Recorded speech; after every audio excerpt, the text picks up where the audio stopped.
suara-suara di luar sana kok seperti ini, kok seperti itu prosesnya sekarang, karena pada prinsipnya proses ini dibuat untuk memudahkan Bapak Ibu, adik-adik mahasiswa, ya. Kenapa? Karena dulunya eh, satu koordinator itu menangani ada 100 angkatan yang mengajukan judul. Kalau koordinatornya berhalangan, tidak di kampus, sedang berada di luar kampus, sedang dinas luar, kan tertunda. Nah, dengan ada idenya Pak Koordinator baru, memudahkan kita untuk tetap berjalan. Organisasi ini tetap berjalan walaupun siapa yang menjalankannya. Jadi tanpa memperpanjang waktu, terima kasih kepada tim asistensi dosen dan Pak Koordinator seminar hasil dan skripsi yang telah menginisiasi acara pagi hari ini. Semoga adik-adik bisa belajar, bertanya tentang apapun yang menjadi kendala selama ini. Dengan mengucapkan basmalah, Bismillahirrahmanirrahim, acara sosialisasi, panduan akademik, dan kebijakan pengajuan tugas akhir kita mulai. Billahi taufiq hidayah. Assalamualaikum warahmatullahi wabarakatuh. Waalaikumsalam warahmatullahi Assalamualaikum wabarakatuh. warahmatullahi wabarakatuh. Terima kasih kepada Bapak Dr. Riha Dedi Priantana yang telah memberikan sambutan serta arahannya.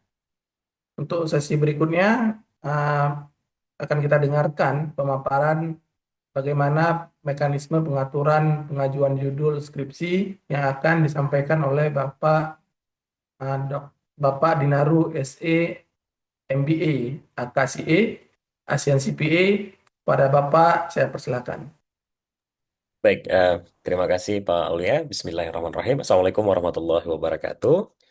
Eh, Baik, adik-adik semuanya, Bapak Ibu, sebelum kita mulai, penghormatan saya terlebih dahulu kepada Pak Dr. Hadidi selaku koordinator program studi akuntansi, sarjana akuntansi, dan juga Bapak Ibu tim asistensi ya dalam koordinator tugas akhir. Ini ada 5 orang kita adik-adik, Bapak Ibu semuanya. Nanti saya akan mencoba untuk memperkenalkan juga. Lalu ada tim dari staf akademik kita. Di sini ada Kak Cut Karina dan juga Kak Nita Amalia. Dan juga mungkin Bapak Ibu dosen lain yang berhadir, yang mungkin ingin juga mendapatkan informasi hari ini, serta adik-adik mahasiswa yang kami banggakan. Ya baik, terima kasih. Sebagaimana disampaikan oleh Pak Riha tadi, adik-adik semuanya, bahwa mahasiswa aktif dari program studi S1 Akuntansi itu ada sekitar 700-an orang. Dari 700-an orang itu, kita anggap saja bahwa 10%-nya itu saat ini sedang melakukan proses untuk pengajuan judul. Berarti kalau misalnya kita bilang 10 atau 20%, ada sekitar 140 orang ya. Nah, untuk 140 orang ini tentunya kalau untuk harus berhadapan langsung dengan saya setiap harinya, pasti tentunya tidak akan mungkin saya layani dengan baik. Mengingat juga kami para dosen juga memiliki tugas lain seperti mengajar, meneliti, dan mengabdi. Nah, beberapa hal yang kita lakukan untuk meningkatkan kualitas dan juga pelayanan daripada proses untuk tugas akhir, maka dalam hal ini Pak Kaprodi, Pak Riha Dedi, Pak Dr. Riha Dedi, dan saya, dan juga tentunya dari Kepala Departemen ada Prof. Heru, kami bersepakat untuk membentuk tim dosen asistensi. Nah, tim dosen asistensi ini juga nanti selain untuk membantu adik-adik dalam berdiskusi judul, sudah dipilih berdasarkan konsentrasi masing-masing. Sebagaimana kita ketahui bahwa di program studi sarjana akuntansi kita memiliki 5 konsentrasi, yaitu akuntansi keuangan, akuntansi manajemen, lalu ada konsentrasi akuntansi syariah, lalu ada sistem informasi akuntansi, dan yang satu lagi adalah satu lagi apa? Saya kok lupa nih. Eh, Keuangan, manajemen, Sistem, syariah, sistem informasi akuntansi, sistem eh, satu lagi. keuangan. Syariah. Sektor publik. Sektor publik, wah ini masalah Bu Isni sampai lupa, padahal paling rame ini ya. Kalau buka Bu Isni kalau buka praktek dokter spesialis udah kaya nih, karena hampir setiap hari orang yang bertemunya nih Bu Rizky ya. Jadi kami pertama saat bilang Bu Rizky pening juga, yang mana Bu Rizky ya? Nah, karena sebutannya Bu Nanda sebenarnya ya. Nah gitu juga ya. Jadi nanti kita juga akan berkenalan dengan para dosen-dosen. Baik. Terima kasih atas kesempatannya ini Pak Kaprodi dan juga Pak Aulia. Saya akan share screen sedikit untuk materi kita hari ini, Bapak Ibu dan adik-adik semuanya. Sebenarnya hari ini kita adalah persamaan persepsi. Jadi sehingga nanti tidak ada lagi kebingungan, baik dari adik-adik mahasiswa maupun juga mungkin bagi dosen dan juga dari staf akademik, karena kan ini kan hal baru gitu ya, hal baru yang kita coba bentuk gitu. Nah, jadi supaya ada keseragaman pemahaman, supaya ada apa ya, prosesnya itu lebih mudah bagi adik-adik, jadi tidak bolak-balik, tidak bertanya nanti apa yang harus dilakukan setelah ini, apa yang harus dipersiapkan sebelumnya. Jadi hari ini kita akan membuat sosialisasi. Nah, sebenarnya hari ini sosialisasinya kita nanti ada dua, saya dan juga Pak Riha. Ya, kenapa? Karena dalam proses pengajuan judul sampai nanti adik-adik sidang itu melibatkan dua, dua apa ya namanya dua bagian, yaitu bagian dari koordinator tugas akhir yaitu saya dan tentunya nanti adalah koordinator program studi yaitu Pak Riha. Nah, jadi nanti saya akan memaparkan terlebih dahulu yang terkait dengan apa namanya tugas akhir, pengajuan judul dan seterusnya, sampai juga nanti ada sempro dan semhas, dan nanti akan dilanjutkan oleh Pak Reha untuk penentuan pembimbing dan proses untuk pengajuan sidang dan seterusnya. Ya, jadi kalau misalnya kita ingin gambarkan secara umum adik-adik semuanya bisa terlihat di sini bahwa ini adalah alur yang kita akan coba bentuk untuk pengajuan judul skripsi secara sederhana terlebih dahulu. Nanti kita bisa diskusi lebih detail pada saat sesi tanya jawab ya. Nah, untuk pengajuan judul adik-adik semuanya ini kita anggap ada dua asumsi. Asumsi yang pertama bahwa adik-adik itu belum memiliki calon pembimbing. Artinya adik-adik memang pure hanya memiliki ide skripsi tapi belum berkonsultasi atau belum memiliki siapa sih calon yang akan menjadi pembimbing adik-adik ke depan. Nah, itu asumsi yang pertama. Nah, untuk asumsi yang pertama ini, nggak usah khawatir adik-adik, langsung nanti bisa menjumpai para dosen asistensi sesuai dengan apa namanya Bersih dulu. konsentrasinya. Ya, jadi kalau misalnya konsentrasinya adalah sektor publik misalnya nanti bisa menjumpai Bu Bisni, kalau seandainya nanti adalah keuangan bisa menjumpai Bu Nanda, kalau seandainya nanti sistem informasi bisa menjumpai Pak Aulia. Jadi silahkan menjumpai langsung para tim asisten dosen ini dengan menampilkan atau dengan membawa ada dua hal. Yang pertama adalah matriks pendukung, yang kedua adalah buku perwalian. Nah, di buku perwalian ini nanti tentunya adik-adik sudah berdiskusi dengan dosen wali, ya syaratnya sudah cukup untuk bisa mengajukan judul dan lain sebagainya. Nah, selama ini pada saat perwalian, maaf, pada saat pengajuan judul tidak pernah membawa buku konsul, sehingga pada dasarnya kami juga tidak mengetahui apakah adik-adik sudah layak untuk mengajukan judul atau tidak. Jadi mulai ke depan kita harapkan bahwa adik-adik apa pada saat mengajukan judul atau juga berdiskusi dengan pihak manapun, baik dosen wali, dosen pembimbing, baik juga dengan Pak Riha ataupun saya, dan juga dengan tim asisten dosen, wajib membawa buku konsul. Kenapa? Karena buku konsul ini adalah sebagai bukti bahwa adik-adik sudah mengikuti seluruh proses, dan di dalam buku ini nanti ada paraf dan tanda tangan semua pihak yang terlibat dalam proses tersebut ya. Jadi untuk yang pertama, asumsi yang satu bahwa kalau tidak memiliki dosen pembimbing, siapkan matriks ya, lalu nanti membuat dosen apa buku konsul perwalian yang sudah ditandatangani dan diparaf, silahkan menjumpai dosen tim asistensi. Itu yang pertama. Nah, asumsi kedua, jika misalnya adik-adik pada saat mendiskusikan judul sudah memiliki calon pembimbing. Ingat ya, ini baru calon. Bukan berarti bahwa calon ini akan menjadi pembimbing, karena penentuan pembimbing nanti akan ditentukan oleh Pak Kaprodi, Pak Riha. Jadi ini adalah calon. Nah, silakan adik berdiskusi dengan calon pembimbing terkait dengan judul, variabel, istilah gitu ya, rencana penelitian, dan segala macam. Nah, jika nanti memang sudah ada calon pembimbing, maka yang harus dibawa tidak hanya matriks, ya, tidak hanya buku perwalian, tapi juga ada surat informal yang menyatakan bahwa calon tersebut bersedia untuk menjadi calon pembimbing. Sekali lagi ya, menjadi calon pembimbing, bukan menjadi pembimbing gitu ya. Kenapa? Karena nanti bisa saja jika memang dinilai bahwa calon yang diajukan tersebut sudah penuh misalnya atau sudah memiliki begitu banyak mahasiswa, jadi bisa saja mungkin akan digantikan sesuai dengan dosen yang memiliki kebakaran yang lain. Ya, jadi nanti ada form yang harus dibawa. Yang pertama adalah form persetujuan pembimbing informal namanya. Lalu nanti kalau seandainya memang diterima judulnya, maka nanti mengisi form pengusulan dosen pembimbing informal tugas akhir. Nanti mungkin juga Pak Riha akan menjelaskan lebih jauh tentang hal ini ya. Oke, itu adalah dua asumsinya. Jadi satu memiliki dosen pembimbing, satu tidak memiliki dosen pembimbing. Tidak ada masalah kedua-duanya. Yang penting nanti dilengkapi form-formnya. Kalau nanti belum punya dosen pembimbing, maka ada form yang harus dilengkapi. Kalau sudah ada calon dosen pembimbing, maka ada juga form yang dilengkapi. Nah, nanti setelahnya, kalau kita lihat alurnya, mahasiswa menjumpai tim dosen asistensi sesuai dengan konsentrasi masing-masing, dan nantinya tim dosen akan memeriksa. Nah, apa yang akan diperiksa? Tadi sudah disampaikan oleh Pak Riha bahwa yang akan pertama kali diperiksa adalah database. Memastikan bahwa judul yang adik-adik ajukan itu tidak ada di dalam database. Artinya tidak sama persis dengan di database. Kenapa? Karena kita berharap bahwa adik-adik memiliki keterbaruan, ya, memiliki apa namanya inovasi di dalam judul-judul. Jadi tidak hanya mengulang judul-judul yang sama berkali-kali, gitu ya.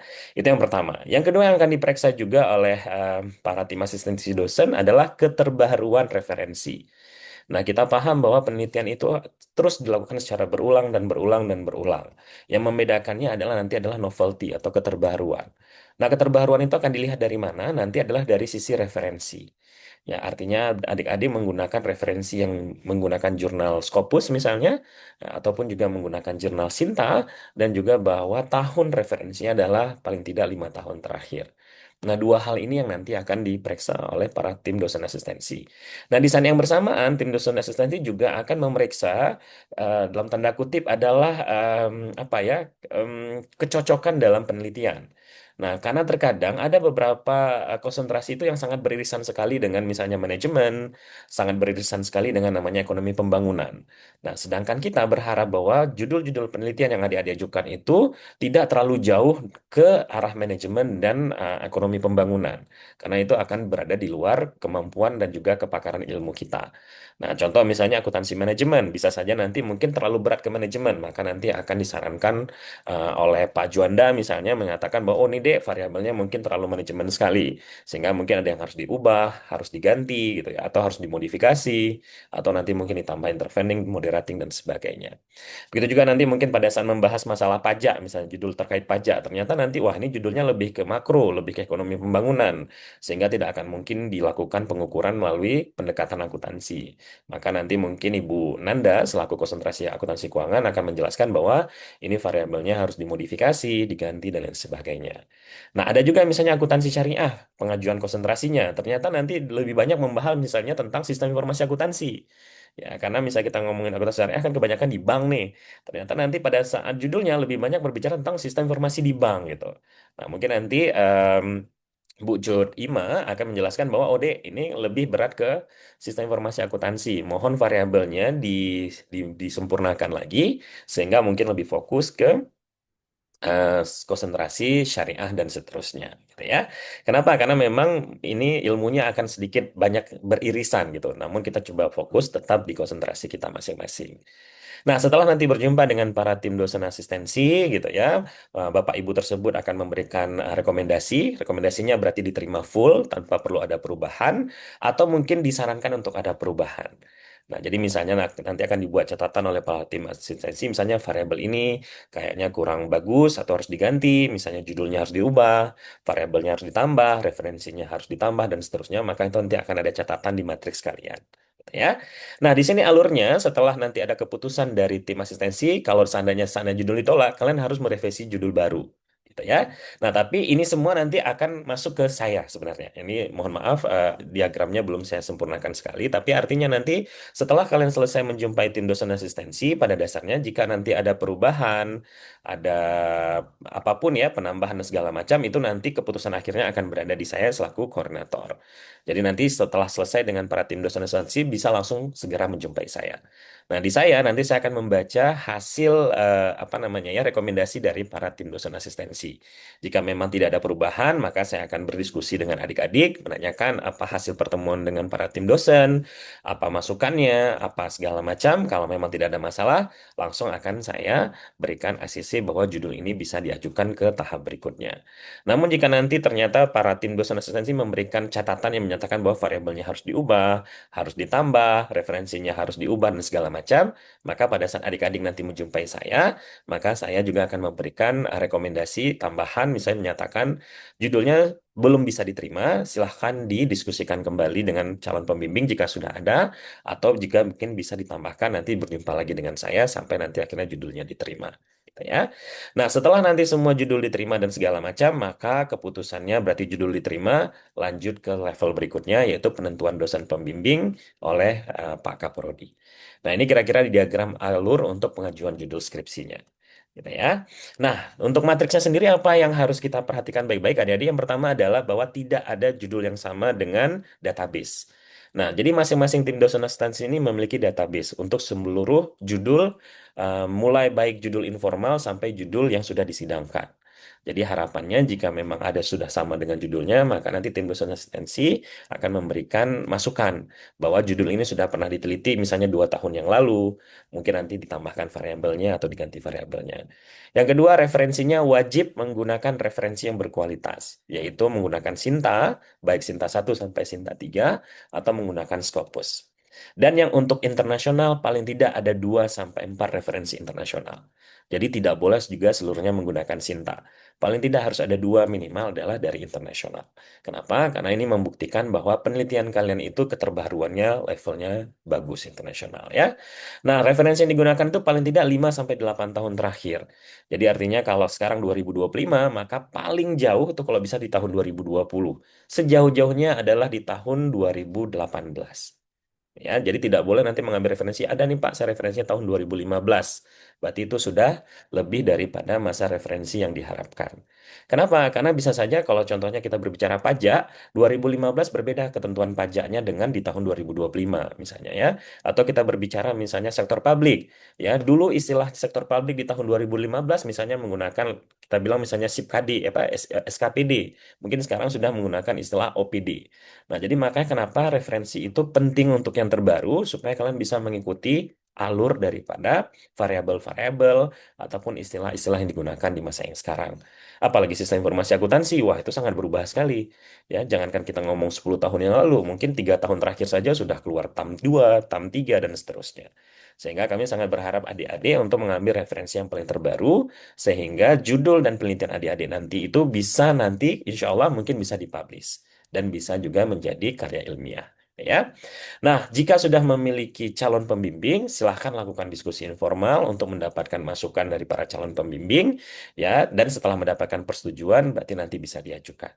Sekali lagi adik-adik bahwa seluruh calon pembimbing tersebut bisa saja menjadi pembimbing, bisa saja tidak menjadi pembimbing. Jadi nanti disampaikan juga dengan calon pembimbing bahwa Bapak Ibu kami ingin berdiskusi untuk mendapatkan masukan, namun bukan berarti bahwa Bapak Ibu langsung otomatis menjadi pembimbing. Karena hak dan apa namanya keputusan pembimbing itu nantinya ada di Kaprodi setelah Kaprodi melihat kesesuaian kepakarannya dan juga apa namanya workload kerjanya, beban kerja. Jadi kalau seandainya mungkin sudah ada 8 calon pembimbing misalnya, 8 calon mahasiswa misalnya, atau sudah ada bimbingan 7 orang misalnya, maka tentunya tidak mungkin diberikan tambahan lagi karena sudah overload ya. Nah, jika sudah belum memiliki pembimbing informal pada saat pengajuan judul, maka nanti ada form yang harus dilengkapi, yaitu namanya form pengusulan judul tugas akhir. Ada satu form. Nah, tapi jika sudah memiliki pembimbing informal, maka nanti ada 2 form yang harus diisi. Yang pertama adalah form persetujuan pembimbing informal, dan yang kedua adalah form pengusulan dosen pembimbing informal. Nah, itu seluruh formnya sudah ada di websitenya Prodi di eka.feb.usk.ac.id di bagian dokumen, tepatnya di bagian dokumen lainnya. Nanti ada folder di situ dokumen pengajuan judul skripsi. Silahkan dilihat di situ ya. Dan setiap konsultasi dengan siapapun mohon buku konsultasi bimbingan akademiknya harus dibawa.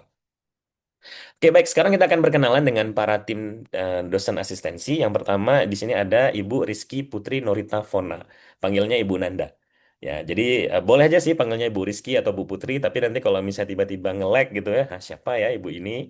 gitu ya, karena panggilan ibu ini adalah Ibu Nanda gitu ya. Nah, Ibu Nanda sudah memberikan juga nomor WA-nya dan juga sudah menetapkan jadwal konsultasi. Nah, namun tentu jadwal ini berubah-berubah. Kenapa? Karena tentunya disesuaikan dengan jadwal mengajar dan juga jadwal-jadwal kegiatan lainnya. Nah, jadi mohon nanti jika memang ternyata di jadwal yang sudah ditetapkan Bu Nanda tidak dapat dijumpai atau tidak kelihatan, nanti juga mungkin bisa di WA. Lokasinya kalau secara umum kita di gedung KPMG di lantai 1 di ruang dosen. Namun kalau nanti dihubungi misalnya mungkin Bu Nanda sedang bertugas di D4 Pajak atau di D3 Akuntansi, nanti bisa berkonsultasi untuk bertemu di lokasi yang mana, gitu ya.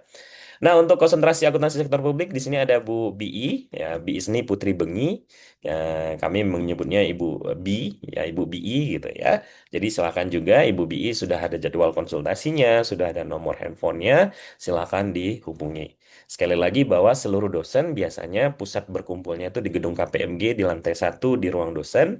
Nanti kalau seandainya memang tidak terlihat Bapak Ibu yang ingin dijumpai pada saat jadwal konsultasi, boleh nanti segera meng-WA. Mohon saat WA sebutkan nama dan sebutkan keperluannya apa. Jangan nanti ternyata yang kalian butuhnya adalah masalah judul skripsi konsultasi, ya, sedangkan nanti mungkin si ibu berpikir ini adalah mahasiswa di kelas, gitu ya, sehingga mungkin tanggapannya akan berbeda. Jadi mohon sekali lagi berikan informasi yang jelas terhadap diri kalian dan kebutuhannya apa, dan jangan memaksa, ya, karena Bapak Ibu dosen kita ini jadwalnya juga ada jadwal lain yang harus dilakukan, gitu ya. Oke, berikutnya kalau untuk konsentrasi akuntansi syariah, kita sudah ada Ibu Cut Darmawati, kita panggilnya biasanya Ibu Ima, gitu ya. Kalau misalnya panggilnya Bu Cut boleh, boleh, tapi kita ada Bu Cut Afrianandra juga. Jadi jangan nanti sampai salah orang, gitu ya. Saya mau cari Bu Cut gitu, ternyata maunya ketemunya Bu Cut Darmawati, malah ketemunya nanti Bu Cut Afrianandra. Kalau kami sering menyebutnya Bu Ima. Nah, ini juga sudah ada nomor WhatsApp-nya dan seterusnya. Nah, untuk konsentrasi akuntansi manajemen ini namanya Pak Juanda Surya. Ya, kita di ekonomi ada dua ya, Pak Juanda, satu di manajemen, satu di EKA. Jangan nanti sampai salah, gitu ya. Ketemu akuntansi manajemen, dikasih judul manajemen, karena Pak Juanda satu lagi di manajemen, gitu ya. Jadi pastikan bahwa yang kalian maksud itu adalah Pak Juanda Surya. Juga ada nomor WhatsApp-nya, nanti jadwal konsultasi beliau disesuaikan. Dan yang terakhir, yang menjadi MC kita hari ini, yaitu Bapak Aulia Khairullah. Ya, biasa dipanggil Pak Aulia, beliau untuk konsentrasi sistem informasi akuntansi. Ya, jadi ini kita akan coba buat per semester. Jadi nanti misal semester depan ternyata ada dosen-dosen yang mungkin harus dinas luar, mungkin sekolah, nanti timnya akan kita ganti. Jadi silahkan melihat informasi per semester dan itu akan kita informasikan melalui WA Group. Nah, untuk tim akademiknya sendiri kita di sini ada Ibu Cut Karina ya yang untuk bagian pengajuan judul dan sebagainya dan Bu Nita Amalia yang berkaitan dengan sidang nantinya. Ada dua tenaga kependidikan yang membantu untuk berkaitan dengan judul dan juga sidang. Posisinya ada di lantai 2 di gedung akademik ya. Maaf di gedung KPMG maksudnya. Nah, untuk dosen pembimbing seperti yang disampaikan tadi, seluruhnya akan ditentukan oleh koordinator program studi akuntansi. Baik yang diajukan sudah ada calon bimbingan informal maupun yang belum ada calon bimbingan informal. Dan kali ini karena kita ada dua pembimbing, kalau seandainya Pak saya baru ada calon pembimbing satu, tidak masalah, diajukan saja. Nanti prodi yang akan menentukan calon pembimbing dua. Atau sebaliknya, Pak, saya baru ketemu calon pembimbing dua, calon pembimbingnya satunya belum ada. Tidak masalah, nanti akan dibantu dicarikan oleh Pak Kaprodi. Tapi intinya segala keputusan akhir tetap berada di tangan Pak Kaprodi yang disesuaikan dengan kepakaran dan juga beban kerja dari masing-masing dosen. Jika nanti memang calon yang diajukan ternyata masih memungkinkan beban kerjanya, maka bisa saja langsung otomatis menjadi pembimbing kalian. Nah, ya. Nah, jangan lupa adik-adik bahwa pada saat kalian sudah ditunjuk dosen pembimbing, maka nota tugas itu akan diterbitkan dalam waktu 6 bulan. Artinya apa? Bahwa dosen pembimbing itu ditunjuk untuk menyelesaikan skripsi selama 6 bulan. Kalau seandainya kalian tidak aktif, ya, tidak ada komunikasi, ya, ataupun tidak ada aktivitas apapun, maka dosen pembimbing berhak untuk mengembalikan kalian ke prodi. Jadi artinya dosen pembimbing menolak untuk membimbing kalian lagi dan akan dikembalikan ke prodi. Nah, selanjutnya prodi akan menentukan dosen pembimbing baru. Konsekuensinya apa? Bisa saja dosen pembimbing baru tidak ingin dengan judul yang sudah kalian ajukan. Jadi bisa saja nanti kalian harus merubah judul baru, atau bisa saja mungkin dosen pembimbing yang baru akan mengatakan kalau misalnya dapat yang kita lanjutkan, tapi kalian harus selesai dalam waktu mungkin 1 bulan misalnya. Jadi mohon kerjasamanya kalau sudah ditentukan dosen pembimbing dan keluar nota tugas, artinya kalian hanya punya waktu 6 bulan, ya nanti ada kontrak kuliah yang akan dijelaskan oleh Pak Kaprodi untuk menyelesaikan skripsi kalian. Ya, jadi nanti untuk detailnya akan dijelaskan oleh Pak Kaprodi untuk terkait tentang proses bimbingan. Nah, untuk berikutnya yang berkaitan dengan pengajuan judul tugas akhir adalah pengajuan seminar proposal dan seminar hasil. Ini adalah 2 tahapan yang wajib kalian ikuti sebelum masuk ke proses sidang.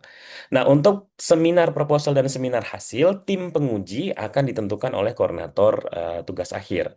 Jadi saya bersama tim nanti akan menentukan siapa pengujinya. Penguji tetap 2 orang.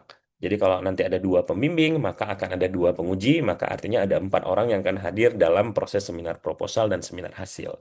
Nah, penentuan penguji ini juga akan ditentukan sesuai dengan kepakaran ataupun juga disesuaikan dengan kebutuhan. Misal, kalian konsentrasinya adalah sektor publik, tapi dilihat bahwa mungkin kekuatan metodologinya rendah. Maka akan ditentukan dosen pengujinya adalah dosen yang memiliki kualitas apa namanya karya tulisnya bagus atau mungkin memahami metodologi penelitian meskipun mungkin bukan di konsentrasi yang sama. Ya, tapi kita usahakan semuanya memiliki konsentrasi yang sesuai dengan judul skripsi yang akan diseminarkan. Nah, sebelum itu kalian wajib mengikuti 7 kali seminar proposal maupun seminar hasil sebelumnya, yang dimana 2 kali itu wajib menjadi pembahas, 1 kali menjadi pembanding, 2 kali menjadi peserta, dan 2 kali menjadi penanya.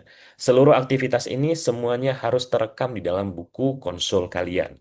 Nah, jadi nanti setelah semua aktivitas terekam, silakan jumpai Bu Cut Karina, minta di paraf yang menandakan bahwa benar kalian mengikuti hal tersebut, baru nanti saya yang akan menandatangani. Baru nanti kalian bisa mengajukan proses untuk seminar proposal dan seminar hasil ke Ibu Cut Karina. Kalau seandainya tidak terekod dengan baik, walaupun kalian sudah ikut 100 kali pun, maka kalian dianggap tidak memenuhi syarat untuk membuat atau untuk mengajukan proposal seminar dan proposal seminar hasil dan seminar proposal. Ya, jadi pastikan semua aktivitas kalian itu tercatat di dalam buku perwalian. Kalau nggak, untuk apa kalian punya buku perwalian? Ya, dan buku perwalian itu wajib dijaga karena dia berlaku mulai dari saat kalian menjadi maba sampai kalian nanti selesai yudisium. Jadi artinya selama 4 atau 5 tahun itu wajib dijaga bukunya ya. Oke, nah bukti kehadiran ini nanti akan diparaf oleh Bu Cut Karina setelah nanti akan mengecek daftar hadir kalian, berita acara dan seterusnya.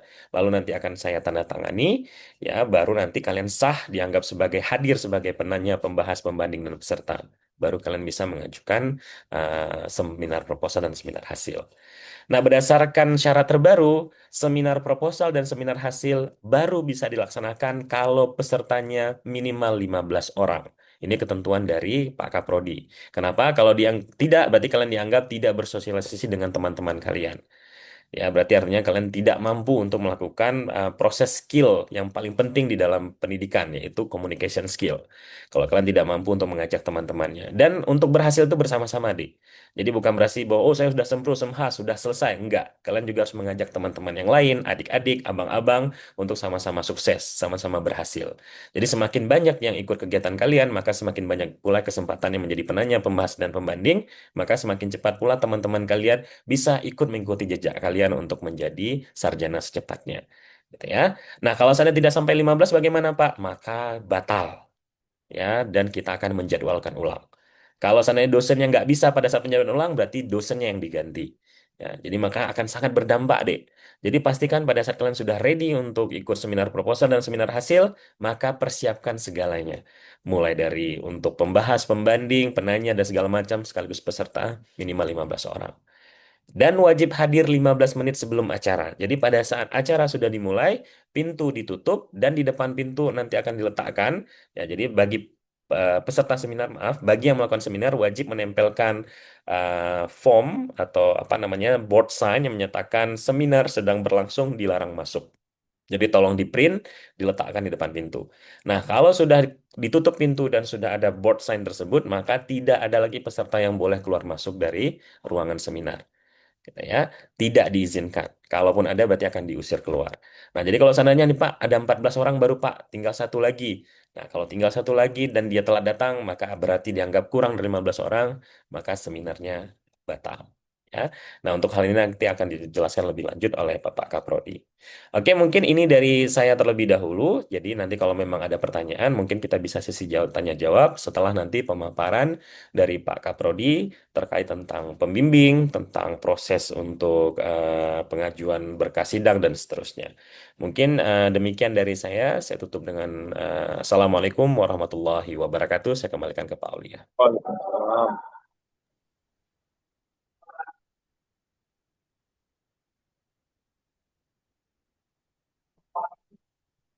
Nggak kedengaran nih suaranya Pak Aulia.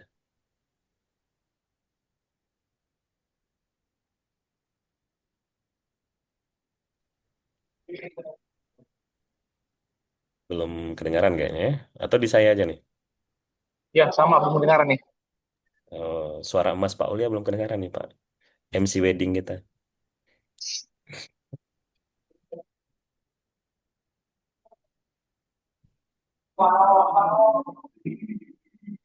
Ya.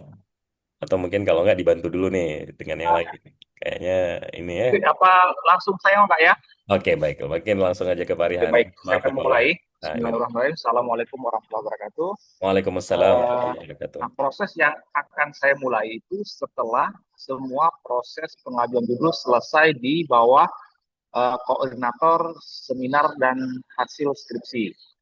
Itu dari tim asistensi, kemudian di-approve kembali oleh Pak Dinaro. Oke ya. Nah, setelah itu selesai, maka adik-adik menjumpai prodi. Saya akan share.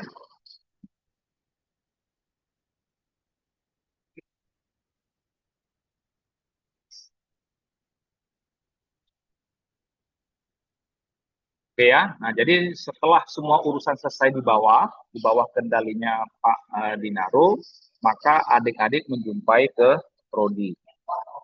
Nah, yang pertama yang harus disiapkan tadi itu buku konsul yang sudah tangan dosen wali selama 5 semester atau yang terbaru. Nah, kalau adik-adik misalnya masih belum ada setiap semester, maka itu wajib dipenuhi. Kemudian transkrip nilai yang sudah diterangkan oleh dosen wali, matrik yang sudah clear, sudah diparaf oleh Pak Dinaro, kemudian surat pengusulan dosen pembimbing informal jika adik-adik memiliki konsultasi awal dengan dosen pembimbing informalnya. Nah, ini nanti akan saya tunjukkan bahwa di prodi di saya itu punya rekap masing-masing dosen itu berapa totalnya. Jadi sebelum adik-adik bisa mendiskusikan lebih lanjut, tolong konfirmasi ke dosennya. Mohon maaf Bapak Ibu, apakah Bapak Ibu masih ada slot? Nah, itu maksimal itu 7. Ya, maksimal 7 setiap dosen itu maksimal 7 pembimbingan yang sedang berlangsung. Nah, kalau menurut Bapak Ibu saya nggak paham ya, silahkan jumpai atau ke prodi tanya sama saya, boleh ya, agar nanti jangan sia-sia, nanti ada di protes, dosennya pun protes, saya sudah capek-capek membimbing, kenapa nggak ditunjuk. Nah, saya akan tetap strict bahwa maksimal itu 7. Kenapa? Agar ada pemerataan. Betul dari yang diharap oleh koordinator prodi, kemudian dia biodata hitam, dan seterusnya. Nah, semua dokumen yang tadi itu, saya ulang kembali, ada di website Prodi. Nanti akan saya tunjukkan di mana. Dan ini harus download dari sekarang. Kenapa? Karena format dan koordinator sudah berbeda. Namanya sekarang koordinator, seminar, dan hasil skripsi. Dulu namanya ketua lab. Dan itu sudah berbeda. Jadi tolong kasih tahu teman-teman, jangan menggunakan format yang sebelumnya. Format yang baru sudah ada di dalam website Prodi, nanti akan saya tunjukkan. Nah, kemudian sebelum saya itu perlu menjumpai Kak Fit Karina. Nah, saya tadi akan mengecek semua dokumen-dokumen kelengkapan dokumen, dan ketika sudah selesai di situ, maka adik-adik boleh aktifkan sitam. Ya, Sitam, nanti mekanismenya jumpain Kak Yus untuk mengaktifasi akun Sitamnya. Dan nanti dalam prosesnya, setelah aktivasi Sitam, nah penunjukan awal tadi misalnya, kalau menurut pertimbangan saya, judulnya itu sudah oke, tapi pembimbingan belum ada, nanti saya tentukan berdasarkan proporsi. Oke ya? Saya lompat-lompat aja dulu, saya ingin tunjukkan di mana letak.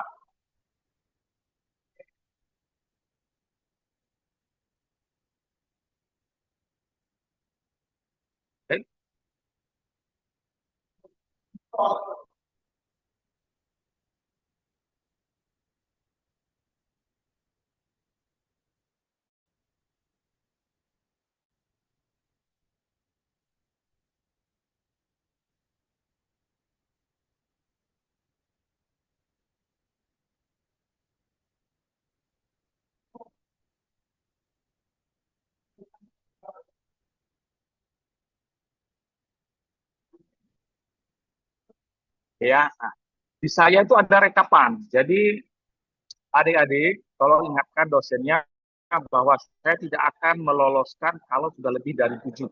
Ya, nah, kalau lebih dari 7, saya akan terpaksa membatalkan karena masih banyak dosen-dosen yang kosong nih, ya kan? Jadi pastikan eh, ini dilakukan ketika adik-adik ingin menetapkan dosen tertentu menjadi pembimbing 1, pembimbing kedua. Oke. Nah, berikutnya nanti di dalam dokumen ini terlihat ya. Clear, Pak. Clear, Pak. Layar terlihat, oke ya. Nanti Siap. di website Prodi, di EKA PQSK ada dokumen. Kemudian ini bahan-bahan seminar ada di sini. Ya, bahan-bahan seminar ada semua di sini. Tolong menggunakan dokumen ini ya. Semuanya sudah ada nih, lengkap semuanya, form-formnya. Silakan di-download. Nah, dalam bahan seminar ini juga ada, dan di dalam untuk pengajuan judul, letaknya pertama di dokumen lainnya. Dokumen lainnya, dokumen akademik tadi ya. Karena ini dokumen pengajuan judul tugas akhir. Ada contoh matriknya, kontrak bimbingan, pengusulan judul informal. Nah, ketika adik-adik sudah memiliki dosen pembimbing informal, tolong dokumen ini ditandatangani oleh adik-adik bahwa menyatakan siapa jodoh pembimbingnya, kemudian pembimbing satunya siapa, pembimbing kedua ini suratnya, surat pengusulan. Nah, nanti ada surat persetujuan pembimbingan informal.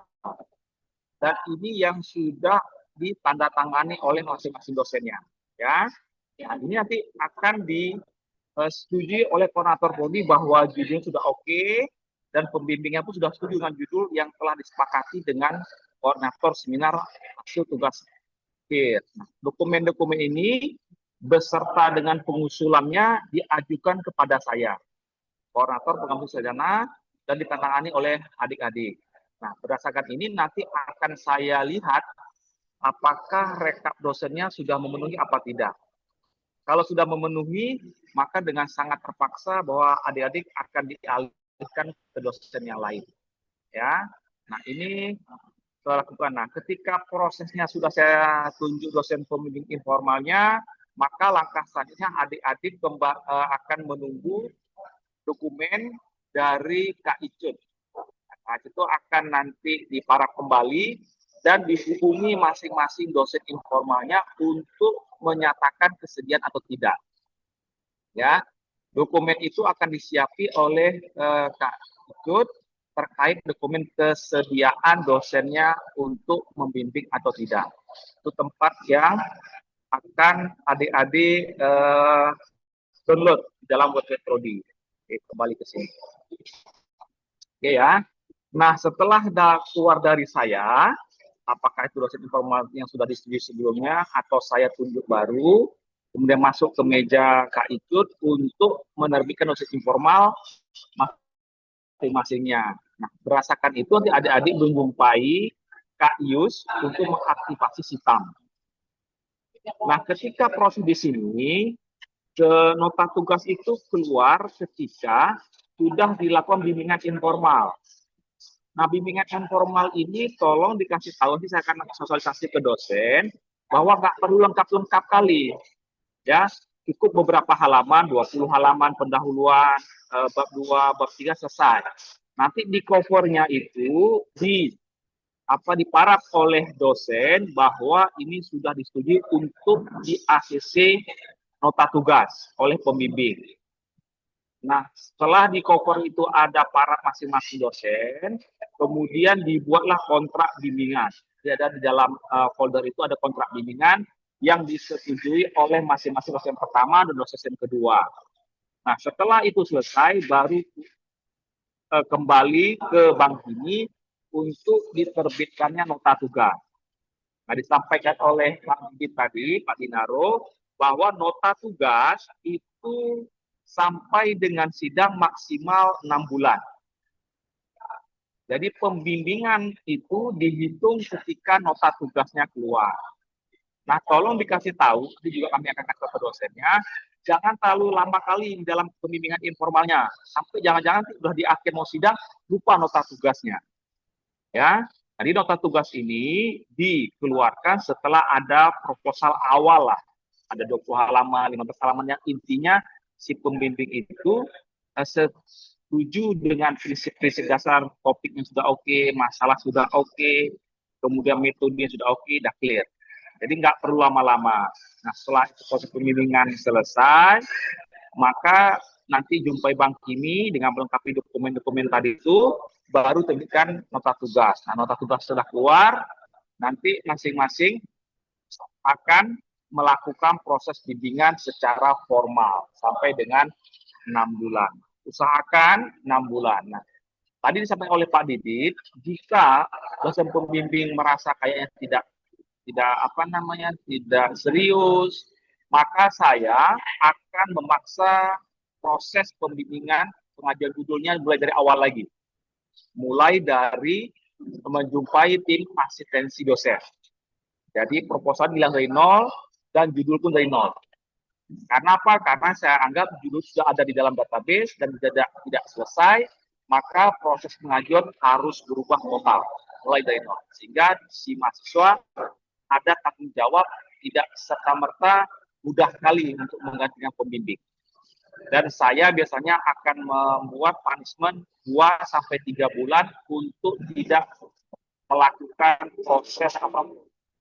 Setelah 2 atau 3 bulan, baru adik-adik boleh memulai proses dari awal tadi, seperti disampaikan oleh Pak Dinaro. Tujuannya bukan apa-apa, ada rasa tanggung jawab nih, bahwa aku harus selesaikan tugas yang ada dengan pembimbing yang ada. Kalau nggak ada, berarti harus pertama proposalnya diulang, kemudian dosennya diganti. Sehingga ada mental lah bagi adik-adik untuk ini fight nih, harus siap nih, harus selesai nih dengan judul yang ada saat ini, dengan pembimbing yang ada. Apapun risikonya, saya akan lalu daripada mulai dari nol. Ya, tujuannya bukan apa-apa, untuk membuat rasa tanggung jawab lah bagi adik-adik. Karena apa? Karena dosen sudah membimbing hampir 6 bulan, nggak maju-maju. Dosennya rugi. Kenapa? Karena saya tidak akan menambah pembimbingan baru kalau pembimbingannya sudah 7 orang dan belum selesai. Ini sama-sama rugi, si dosen pun rugi, si mahasiswa pun rugi. Oleh karena itu, saya ingin menetapkan bahwa tidak mudah untuk berubah dosen gara-gara prosesnya yang lama. Tapi kalau terpaksa dosen harus mengembalikan, berarti ada risiko. Untuk jangan sampai di situ, adik-adik tolong serius untuk menyelesaikan proses pembimbingannya. Nah, ini dokumen-dokumen tadi yang sudah saya share secara langsung, di mana letaknya, ini website prodinya ada di eka.web.usk, silakan di screenshot, dan tadi sudah saya screenshot PPT-nya Pak Dinaro, dan saya sudah kirim ke grup-grup adik-adik. Ini prosesnya semuanya ada di sini. Tolong gunakan format ini ya, mulai Senin, tolong gunakan format ini, baik dalam seminar, hasil, proposal, pengajuan, tolong gunakan format ini, karena format ini yang sudah sesuai dengan sepakatan kita tadi, penamaan dari koordinator seminar dan tugas akhir. Nah, ini contoh-contohnya. Jadi adik-adik sebelum proses pengajuan judul, pastikan buku konsulnya telah ditangani oleh dosen wali setiap semester. kemudian transkripnya juga sudah ditangan oleh wali. Nah, ini yang surat inilah yang saya bilang tadi itu yang akan disediakan oleh Kak Ijul. Ya, jadi ketika surat yang tadi di pengajuan judul itu mahasiswa yang siapkan, nah ketika keluar dari meja saya, berpindah ke meja Kak Icut, maka dokumen ini Kak Icut yang sediakan. Nah, dokumen penunjukan dosen pembimbing skripsi informal ini yang adik bawa ke masing-masing dosennya untuk menyatakan kesediaan atau tidak. Oke. Nah, kemudian biodata sitam. Nah, biodata sitam ini keluar selesai ketika proses pengajuan judul sudah dilakukan. Nah, tadi sampai oleh Pak Didi juga matriknya itu ya format boleh beda-beda, tapi yang terpenting substansinya pertama apa penelitian sebelumnya, variabelnya apa. Ini kewenangan dari Pak Didit untuk menentukannya. Nah, yang paling penting tadi saya ingin ulang kembali sumber referensinya pastikan tadi seperti Pak Didit, sifat 1, sifat 2, sifat 3, Scopus Q1 sampai Q5 misalnya ya. Dan ini juga output dari pengajuan sistem dan semuanya dari output dari pengajuan sistem. Ya. Jadi pastikan artikelnya itu yang terbaru 2020 ke atas. Ini kontrak bimbingan, pastikan kontrak bimbingan ini disepakati masing-masing waktunya sehingga adik-adik bisa selesai di bawah syukur-syukur 6 bulan lah untuk selesainya. Kemudian ini contoh ACC pembimbingan untuk nota tugas ya. Jadi di bimbingan informal awal cukup 15 ke 20 halaman aja. Jangan terlalu detail dan terlalu lama. Karena targetnya adalah untuk menerbitkan nota tugas. Nah, paraf ini penting untuk memastikan bahwa secara prinsip judul, topik, permasalahan penelitian dan metodenya sudah clear dengan dosennya. Nah, nanti detailnya dilakukan setelah nota tugas itu keluar. Dan itu yang bisa kami sampaikan. Saya kembalikan kepada moderator Pak Aulia. Terima kasih kepada Bapak Rihan Dedy Priantana. Mungkin untuk sesi berikutnya kita masuk ke sesi tanya jawab. Apabila ada mahasiswa yang ingin melakukan tanya jawab, kita persilahkan boleh mengaktifkan mikrofonnya atau juga boleh menggunakan media obrolan atau chat. Nanti disebutkan nama dan pertanyaannya.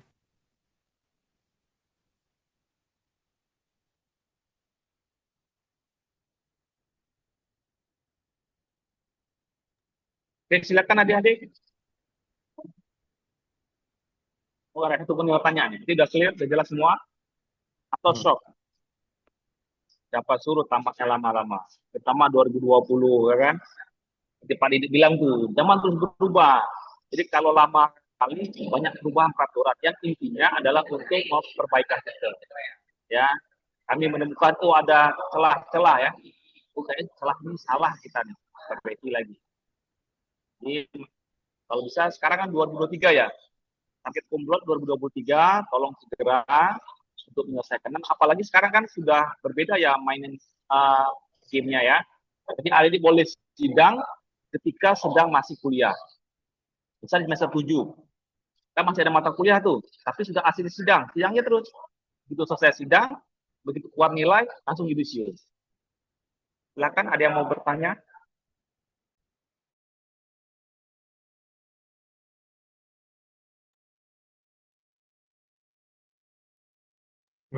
Atau mungkin materinya sudah sangat jelas sekali ya Pak. Ini antara jelas sekali atau nggak jelas sama sekali. Mudah-mudahan yang jelas sekali ya. Ya, silakan ada yang bertanya. Tadi ada yang angkat tangan kayaknya, tapi karena belum mulai sesi, jadi turunin lagi ya. Pastikan untuk pengajuan judul sudah paham, dokumen apa yang disiapkannya sudah juga paham, ya, lalu prosesnya. Karena bertahap ya tentunya ya. Nanti setelah pengajuan judul masuk ke penentuan pembimbing, setelah itu masuk ke proses sempro semhas, lalu untuk pengajuan sidang. Jadi ada beberapa tahapan adik-adiknya. Dan menariknya tadi bahwa kalian sudah boleh sidang walaupun mata kuliahnya masih belum habis semua. Ya, harapannya tentu kalau bisa mata kuliah udah selesai, sidang juga selesai. Jadi begitu selesai sidang langsung bisa ini ya, tidak perlu lagi menunggu. Jadi targetnya 3 tahun setengah deh ya. Tiga Jadi tahun. kalau 4 tahun tuh normal. Tapi kalau bisa 3 tahun setengah itu luar biasa. Jadi 2023 tolong bisa dikejar tuh 3 tahun setengah. Jadi Amin. kita bisa kampus prestasinya jauh lebih bagus ya. Cepat bahwa yang Amin. 2020 harus segera lagi nih. Nah, ini sudah ada satu pertanyaan. Pertanyaan dari Fatahu Razak. Izin bertanya, Bapak, apakah pengajuan judul ada syarat mata kuliah tertentu yang harus sudah diambil? Seperti mata kuliah publikasi karya ilmiah atau yang lainnya, dan bagaimana jika belum mengambil? Ini berarti kurikulum ya. Nah, jadi kan syaratnya itu 80 SKS, makanya nanti Sitam itu akan di-approve ketika minimal sudah mencapai SKS 80. 80. Yang kedua, sudah mengambil metode penelitian. Jadi nilai D itu dianggap lulus ya. Jadi kalau D itu boleh ngajukan judul, kemudian sudah mengambil metode karya ilmiah. Karena kan mata kuliah metode karya ilmiah dan metode penelitian dibuka setiap semester. Hmm. Jadi usahakan minimal D aja lah. Kalau memang terpaksa kali nggak tahu apa-apa ya D nggak apa-apa. Boleh untuk ngajukan judul. Dan 80 SKS itu udah pasti lah, udah bisa 80. Kita udah bayar skripsi loh. Emang? Ya kan? 100 berapa? 110 kan?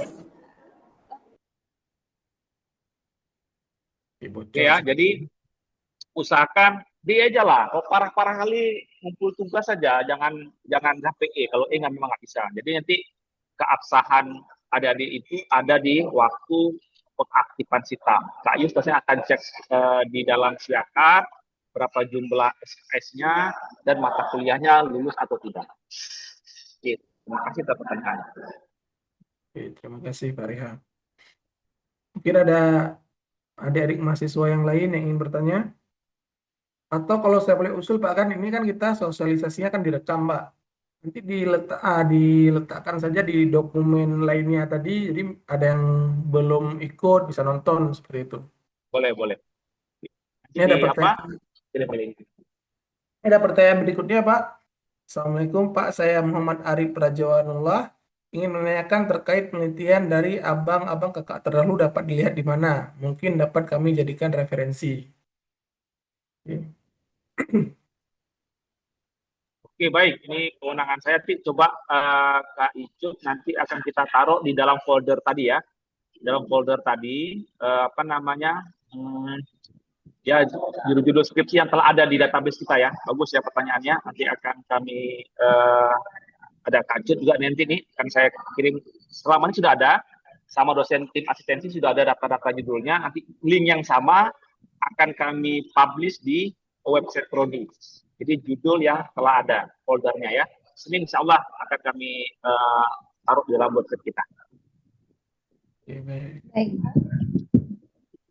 Ya, tambahan mungkin Pak Kaprodi, sebenarnya di Sitam itu mereka juga bisa mengecek Pak judul-judul yang sudah pernah ada bahkan dari tahun tahun lampau sekali ya. Mungkin Benar. sebelum Tahun Pak Didit mungkin ada nggak? gimana? Tahun Pak Didit Ada, belum ada. ada, tapi mungkin itu tadi Pak, kan masa kami kan belum pakai Sitam Pak kan. Oh betul betul Nah, betul. jadi artinya sampai awal Sitam itu dibuat sebenarnya ada. Tapi kan Tahun mungkin Malik yang ada tahun Malik. tahun Malik kan pasti Sudah? ada Pak. Oke. Tapi mungkin yang Tahun tidak, Malik udah. yang Oh udah informalnya ada. Oh tidak. ada. Udah Pak. Hmm, Dari angkatan 15, 13, Ujuk Rasa udah masuk ke Sitam. hmm. Yang Oke, jadi Setiap informal yang mahasiswa mungkin tidak boleh ada. jumpain saya kalau Sitamnya nggak error bisa cek di Hmm. Sitam. Ya, cuman masalahnya Sitamnya error itu aja palingan Pak. Ya, paling bisa seminggu 2 kali buka Sitam sama ini Pak. Oh, macam PLN juga berarti Sitam ya. Ya, betul. Ya, jadi artinya di Sitam nanti bisa dicek pada saat nanti sudah diaktifasi sistemnya, atau kalau enggak, ya berarti memang caranya yang tadi Pak Riha. Tapi mungkin aksesnya kita hanya viewer saja Pak, karena kalau misalnya editor hilang pula nanti daftar listnya karena dihapus atau di download kan. Nah, tapi nanti kita coba ini fasilitasi. Ataupun kalau tidak, ya nggak masalah juga sebenarnya. Nanti pada saat ketemu sama tim dosen asistensi kan akan dibantu juga. Nanti pada saat tim dosen mengatakan, oh ini sudah ada deh, mungkin nanti dirubah, ditambah, dan sebelumnya. Tapi bagus inisiatifnya nih Pak Riha. Berarti dari awal mereka sudah mau untuk berusaha sendiri terlebih dahulu ya. Oke. Nah, ini ada pertanyaan berikutnya dari Nur Hafizah. Ingin bertanya mengenai apa saja syarat-syarat untuk pengajuan seminar proposal. Mungkin ini sudah dibahas tadi. Ya, baik. Gimana Pak Riha? Pak Ya, untuk Bisa. mengulang saja sedikit ya, adik-adik, untuk mengajukan seminar proposal, yang pertama, adik-adik itu sudah menjadi penanya, pembahas, pembanding, dan peserta. Ya, rinciannya tadi adalah 2 pembahas, 1 pembanding, 2 penanya, dan 2 peserta. Nah, nanti itu semua dituliskan di dalam buku konsulnya. Ya, nanti ada di bagian buku konsul untuk aktivitas seminar, dan nanti diparaf oleh Kak Cut. Jadi nanti diparaf dulu, setelah diparaf baru nanti saya tanda tangan. Nah, nanti setelah semua itu diparaf dan tanda tangan, baru ajukan kembali ke Kak Cur untuk pengajuannya. Ya. Yang lain berarti untuk pengajuannya ya sudah ada ACC untuk seminar proposal di cover skripsinya. Jadi nanti kalau ada 2 pembimbing, wajib kedua-duanya untuk menandatangani. Ya, dan harus kalau bisa memang memungkinkan tanda tangan basah. Ya, tapi kalau memang misalnya contohnya sedang dinas luar misalnya dosennya, berarti nanti boleh menggunakan e-sign. Tapi diusahakan seluruh dokumen-dokumen ini menggunakan tanda tangan basah. Karena itu adalah bentuk legalitas, juga itu menunjukkan bahwa memang benar-benar dosennya melakukan prosesnya itu dengan sadar gitu ya. Karena kalau e-sign kan bisa saja nanti kalian yang melakukannya gitu ya. Jadi artinya cover skripsi kalian sudah di ACC seminar, baik proposal maupun hasil oleh kedua pembimbing, ya lalu lampirkan buku konsul yang sudah ditantangan dan diparaf untuk seluruh aktivitas tadi. Lalu nanti saya akan menunjuk dosen pengujinya.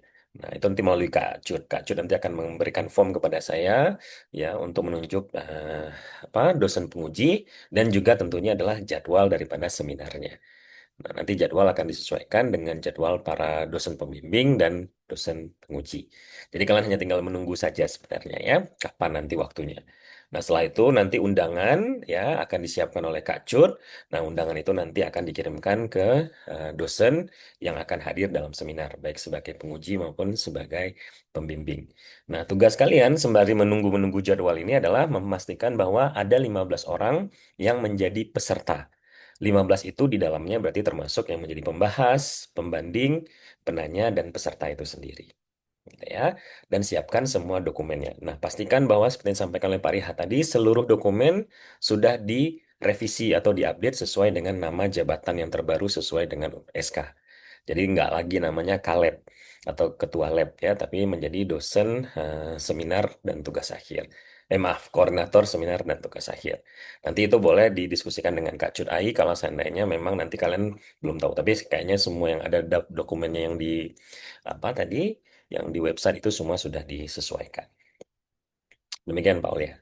Ya, terima kasih Pak Daru. Ini sudah mulai ramai ini ya. Ini ada dari Ayu Safitri, jurnalis, ingin menanyakan kalau alur fast track bersamaan dengan tugas akhir bagaimana ya Pak? Nah, ini mungkin Pak Riha yang nanti bisa bantu Pak. Pak Silakan. Riha bisa menjawab pertanyaan ini. Ini saya lagi chatting sama Bu Darwanis. Saya minta tadi kan info dapat cuma seminggu 2 kali ya. Saya minta tadi Bu Darwanis untuk bisa memastikan sistemnya bisa hidup sehat selama jam kerja lah. Jam 8 sampai jam sore, Senin sampai Jumat. Sedang di koordinasi dengan Pak Faisal ini di WSK. Yang tadi apa? Pak, Yang mana? dari Fast Ayu track. Safitri Pak, dia alur fast track bersamaan dengan tugas akhir. Bagaimana itu? Nggak ada masalah, malah lebih bagus kan? Jadi kan kalau di dalam fast track itu kan 8 semester ya targetnya ya. Jadi selesai dulu di S1, semester 1, semester 2-nya harus selesai di S1, 3, 4 baru dia lanjut ke S2-nya. Nah, kalau lebih selesai dari awal kan lebih bagus. Jadi tidak ada yang lambat ya. Kalau cuma dari yang Ayu Sapitri, kira-kira kendalanya di mana? Bisa sharing? Oke, mungkin untuk Hmm. Ayu Sapitri jika ada kendala dalam mengajukan tugas akhir boleh disampaikan di sini. Ya, diaktifkan aja mikrofonnya, coba ditanya langsung, jadi biar lebih Kan jelas. berarti kalau normal kita bilang kan di semester 78 tuh, karena kita pakemnya kan 8 semester, 78 di S1, berarti 1, 2 di S2, 3, 4 baru di S2. Nah, kalau misalnya di semester 6-nya sudah sudah selesai sidang, berarti kan tinggal tunggu proses di semester 7. Kalau sudah selesai kan bisa lebih dipercepat lagi proses untuk fast track-nya. Jadi bagi saya nggak ada masalah karena proses pendidikan kita 3,5 tahun. Jadi kalau semakin awal usulkan aja waktu di fast track-nya walaupun di semester 7 sedang kuliah, kalau sudah sidang, tapi yang penting intinya selesai 1, 2 itu selesai di S1. Ya, dia sedang mengambil semester 1, 2 di S2, sedang 7, 8 di S1. Kalau di 7 sudah selesai, kan lebih bagus, bisa lebih fokus ke S2-nya. Jadi itu nggak ada masalah. Oke, Oke, yang lain lagi? oke, terima kasih. Ini Pak ada dari Rizky yang bertanya, bagaimana jika buku bimbingan dosen wali masih kosong sampai sekarang? Ini nggak pernah ketemu sepertinya Pak. Nah, dia tradisi. Kalau saya ikuti pola Pak John, 1 hari 2 tanda tanya. Biar jelas sedikit. Kenapa selama ini kok lupa? Ya, berarti kalau ada 8 semester, 5 semester, bayangkan 1 hari cuma 2 tantangan, jadi diselesaikan lagi, biar ada rasa tanggung jawab. Jadi adik-adik bukan kami dihukum ya, enggak, menanamkan tanggung jawab itu kayak itu. Coba ada dilihat ya, kalau ada dilihat di militer itu, ngeri tugasnya, guling-guling, naik itu, bukan apa-apa tuh, jangan tugasnya untuk tanggung jawab. Disiplinnya sedang tidur pun, kalau dari suruh datang komandan, hormat terus. Jadi itulah yang saya tekankan. Kemudian ini jika sidang pas semester ini namun belum mengambil mata kuliah sudah komprehensif, di KS-nya bagaimana Pak? Berarti kan secara prinsip sidang dan kompre kan bareng tuh, ya. Jadi kita usahakan sidang sama komprenya berbarengan. Nah, kompre kan ada 2 pilihan. Kompre bisa digantikan dengan nilai USKAD atau kompre dilakukan saat sidang. Ya. Nah, nanti ada info terbaru misalnya Pak, kami ada publikasi. Berarti sidangnya yang dikonversi dari dari publikasinya, komprenya tetap. Oke, jadi itu nggak ada masalah ya. Jadi kompre dan sidang kita usahakan paralel, tapi kalau enggak, saya sudah ada ustadznya, berarti langsung sidang di semester yang bersamaan. Nah, kemudian kompre itu kalau masalah saya, maksimal 2 kali ya, jangan lebih dari 2 kali. Begitu adik-adik mengaktifkan di KRS-nya kompre, sekali misalnya, itu semester depannya harus selesai tuh, jangan sampai 3 kali. Kalau 3 kali jangan mengulang sih, gugur potensi kumlotnya. Sama kayak tugas akhir juga, maksimal 2 kali. Ya, jadi pastikan jangan sampai sudah dapat IPK 3,5 ke atas, tapi penulisan kompre dan sidangnya itu 3 kali di KRS sudah habis. Tidak bisa, karena sistem mendeteksi bahwa adik-adik sudah gagal karena melakukan pengulangan. Apakah hal menunggu semester selanjutnya atau semester menambah mata kuliah seperti ini? Misalkan biasanya Kayus itu kan kalau adik-adik sudah seminar baik proposal maupun hasil kan Kayus dulu tuh tolong dimasukkan mata kuliah kompre atau sidangnya ya, karena itu sebagai bukti bahwa adik-adik sudah mulai proses dalam sidang atau komprenya. Jadi ini memang salah satu pilihan hidup ya. Kalau mau seminar berarti dipaksakan, diharuskan harus selesai maksimal sampai seminar akhir. Karena si dosen tidak akan dihitung poinnya kalau tidak record di dalam siakat bahwa adik mengambil mata kuliah kompre atau sidang. Jadi pastikan jangan ada rugi dan dosen pun rugi. Nggak usah kita masukin lah mata kuliah kompre sama sidang. Takut nanti nggak dapat. Dosennya yang rugi karena nggak dihitung seminarnya di dalam siakat. Ya, oke demikian. Kemudian apakah menunggu semester sampai atau fungsi KRS dan menambah mata kuliah. Jadi saat yang sekarang ini ya sedang berlangsung ini sekarang, karena posisinya sangat riskan kan. Kalau sudah proposal di bulan Oktober, November. Berarti satu lagi semester depan harus tamat. Kalau kalian sekarang mengaktifkan mata kuliah kompre di KRS atau sidang, berarti satu lagi itu peluangnya, satu semester lagi. Kalau lebih dari itu berarti potensi kubutnya gugur. Tapi kalau nggak ada potensi kubut, pasti nggak ada masalah. Ya, itu kemudian satu semester minimal tidak. Pertama minimal 2 lah. Konsultasi awal tentang mata kuliahnya. Kemudian di pertengahan yang minimal 2 untuk ditantangani oleh dosen wali di setiap semester. Mungkin ada tambahan dari Pak Didik, silakan. Ya, untuk tanda tangan di buku konsul sebenarnya kembali ke dosen wali masing-masing deh ya. Karena ada dosen wali yang memang nanti memang menentukan, misalnya di awal semester pada saat pengisian KRS itu wajib. Itu yang pertama sekali. Lalu tadi seperti disampaikan Pak Riha, pada saat misalnya mau midterm, nah itu wajib sekali lagi. Jadi untuk melihat progres kalian selama 8 pertemuan. Lalu nanti di akhir pada saat mau UAS ada sekali lagi. Jadi bisa saja memang bervariasi untuk masing-masing dosen wali. Nah, seperti misalnya contoh Prof. Mirna, misalnya Prof. Mirna itu bahkan minta 4 kali. Kalau saya biasa juga sama 4 kali. Tapi bentuk konsultasi akademik ini kan beda-beda. Ada yang seperti misalnya kita gabung semua sekali Zoom, sekali konsul. Ada yang seperti itu. Nanti ada yang datangnya personal ya. Tapi intinya adalah sebenarnya dibuat perwalian ini supaya kalian itu sering berkonsultasi dengan ibu kalian atau bapak kalian di kampus ya.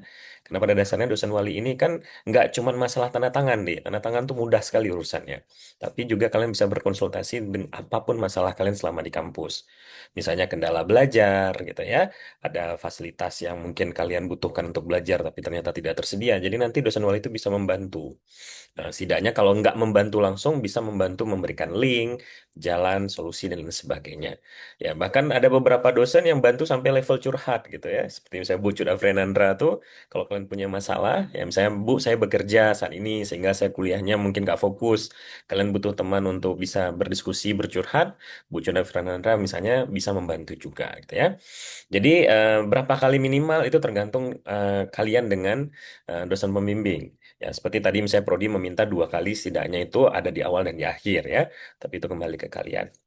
Nah, satu hal lagi adik-adik, tadi yang disampaikan oleh Pak Riha juga, bahwa kegiatan sempro, semhas, dan sidang itu kaitannya tidak hanya dengan diri kalian, tapi berkaitan juga dengan dosen yang ikut terlibat di dalam proses tersebut. Sehingga apa? Sehingga harapannya seluruh berkas yang berkaitan dengan sempro, semhas, dan sidang itu harus selesai paling lama 1 minggu setelah sidang semhas berlangsung, sempro berlangsung, dan sidang berlangsung. Dan ini akan menjadi lebih ketat kalau seandainya sempro, semhas, ataupun sidang kalian dilakukan di akhir bulan. Kenapa? Karena bagi dosen, penginputan sistem seremon itu dilakukan paling terakhir tuh tanggal 30 atau 31 di bulan yang bersangkutan. Jadi kalau kalian nanti seminarnya dapatnya di tanggal 25 misalnya, maka kalian harus menyelesaikan seluruh dokumen yang berkaitan dengan sempro, semhas, ataupun sidang sebelum tanggal 30. Jadi jangan main-main deh, jangan nanti habis sidang kalian nggak buat berita acara, nggak buat formulir revisi dan seterusnya. Karena itu kalian akan dosa dengan dosennya. Ya, kenapa? Karena tidak diinput sistem seremonnya. Jadi kalian berdosa kalian sama dosennya. Jadi makanya setelah sempro, semhas dan segala macam, bahkan kalau bisa pada saat sempro, semhas dan segala macam itu siapkan semua dokumen yang harus ditandatangani oleh para dosen. Ya, nah, kenapa? Karena kita berbicara tentang kinerja. Ya, jadi bukan berarti bahwa, aduh, saya udah selesai nih, udah aman. Enggak deh. Berkaitan dengan orang lain. Ya, apalagi kalau dosen, disitulah dosen-dosen itu kinerja untuk nafkahnya dosen. Jadi mohon pastikan pada saat selesai semhas, sempro, sidang atau apapun, ya khususnya kalau dapat jatah di akhir bulan, selesaikan semua sebelum di tanggal 30 atau tanggal 31 di bulan tersebut. Ya, gitu ya. Ya, demikian mungkin Pak Riha. Ini ada yang udah angkat tangan nih, ada Najla. Ya, Mungkin. Najla. Silahkan, Silakan. Najla. Assalamualaikum warahmatullahi wabarakatuh. Waalaikumsalam. Izin bertanya, Pak. Tadi saya yang bertanya terkait ujian komprehensif. Itu dari grup mahasiswa Prodi. Sebelum kami isi KRS, Kak Yu sudah ingatin kalau misalnya ujian kompre itu hanya bisa diambil sekali. Jadi kami ragu, Pak. Eh, Seperti semester ini kan udah ambil kompre, jadi mau dipertahankan atau dilepas, mau dipertahankan atau dilepas, karena kami mikir untuk jadwal sidangnya, Pak. Dan teman-teman mungkin ada yang ragu ambil kompre itu, tapi bisa terkejar sidang semester ini. Sementara untuk jadwal perubahan KRS itu udah habis masa waktunya gitu. Apakah kami harus menunggu semester depan gitu untuk isi KRS lagi untuk ambil ujian komprehensif itu? Kalau misalnya belum ngambil. Dan kalau misalnya udah ambil dan nggak bisa terkejar semester ini, apakah kami jadinya tidak bisa dinyatakan cum laude gitu? Terima kasih, Pak. Oke, baik. Ini saya telepon Kak Yus dulu ya. Kami bahaya nih masalah gugur. Nanti capek usaha 3 tahun setengah dianggap gugur ya. Kalau nggak skala, kalau Ya, Pak. nggak salah saya, itu Ya, 2 kali Pak. saya semester sekali.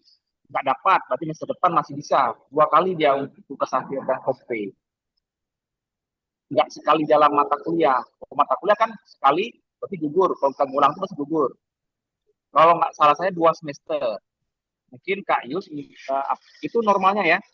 Ini coba saya telepon nggak diangkat ya. Jadi setahu saya itu 2 kali tugas akhir tuh. Semester ini, semester depan. Kalau ketiga udah selesai. Mungkin Kak Yus untuk memastikan kalian itu bisa selesai di Indonesia itu alhamdulillah. Itu yang nanti coba Iya, Pak. halo. Kalau tugas akhir memang 2 kali, Pak. Tapi ujian Oke. komprehensif itu ada 2 kali, mungkin diingatin Kak Ayu belum isi KRS, cuma Berarti bisa sekali ya. diambil sekali. Ya, kalau diambil kedua berarti udah nggak cum laude gitu.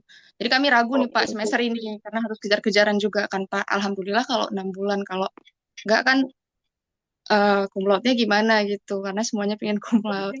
Oke, bentar ya. Kak Yus, Ya, Pak. saya lagi nge-zoom sama mahasiswa nih.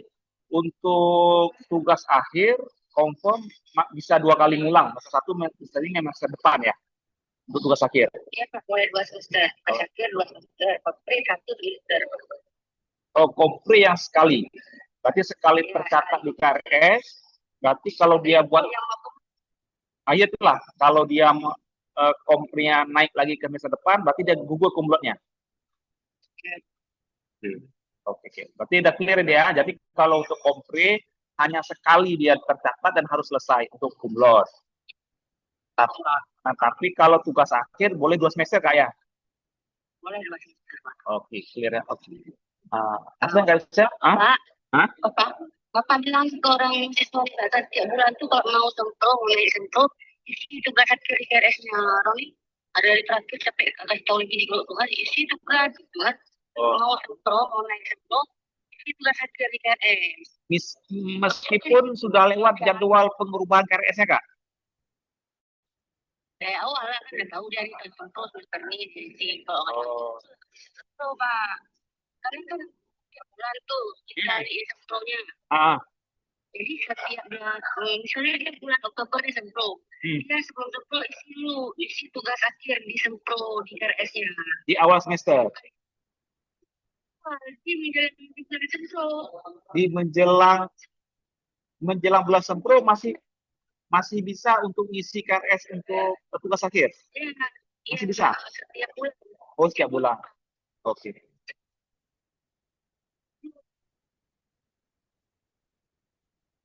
Jadi sama masuk. Oke deh ya, berarti kalau adik-adik mau sempro lah pastinya tuh ya. Jadi setiap bulan bisa diaktifkan kembali tugas akhirnya dengan menuliskan judul bahasa Inggris, bahasa Indonesia, dan dosen pembimbingnya. Kalau enggak, berarti enggak ada poin bagi dosen pembimbingnya dan juga tidak ada progres bagi mahasiswanya, Kak ya. Oke. Setiap bulan ya. Berarti setiap bulan sebelum sempro.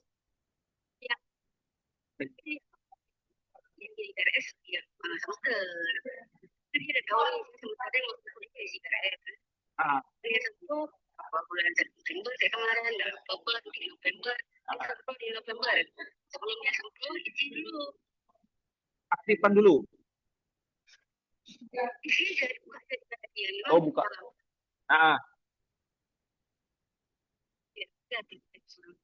Oke. Oke, jadi adik-adik ya, sebelum naik sempro, sebulan sebelumnya, tolong diaktifkan kembali berarti Kak ya, ditulis kembali.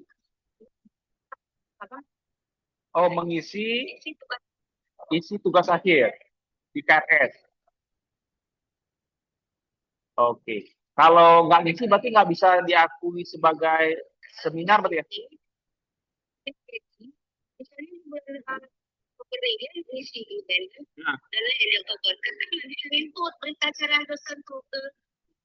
Silakan.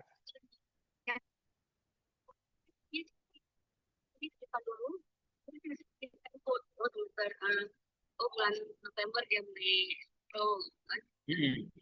pada saat dia langsung itu di situ diisi Pak. Oke.